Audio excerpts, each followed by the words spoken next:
Chapter 2 A Real Globetrotter. I thought that was the end of our geography lesson. But it wasn't. The next day, we were in the middle of silent reading, and guess who walked through the door? Nobody. You can't walk through a door. Doors are made of wood. But our principal, Mr. Klutz, walked through the doorway. He has no hair at all. I mean, none. He can probably wax his car and his head at the same time. Mr. Cooper told me you kids are having trouble with geography, said Mr. Klutz. So I said he could bring in someone to help you learn about it. Mrs. Barr, will you come in, please? A lady came into the classroom. She had bracelets and necklaces dangling all over her, and she was wearing a dress that looked like a map of the world. In one hand, she was holding a basketball, and the other hand was pulling a suitcase. Hello, she said cheerfully.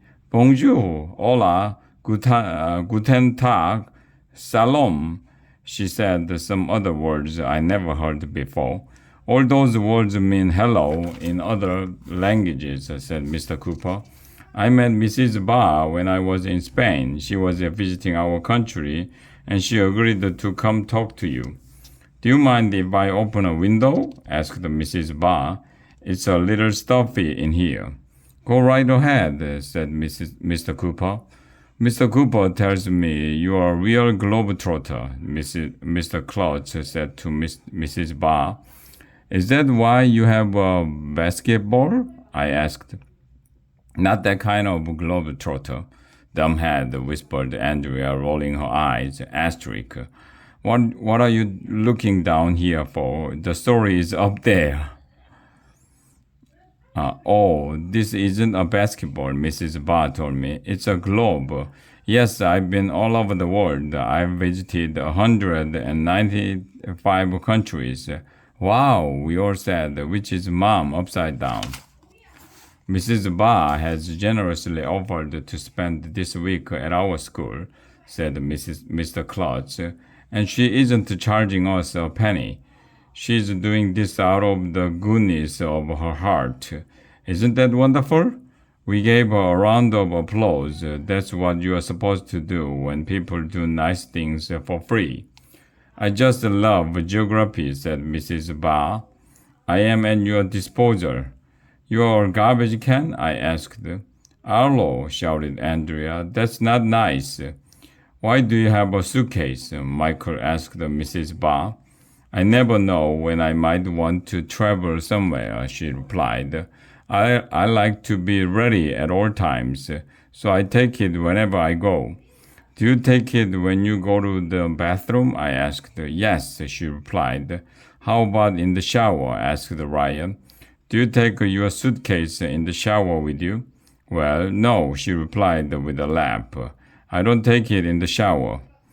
It would be weird to take a shower with a suitcase. Your necklaces are pretty, said Andrea. Thank you. Andrea and Emily were wooing and eyeing over Mrs. Barr's jewelry. I got these necklaces on a trip to China, she said. China is amazing.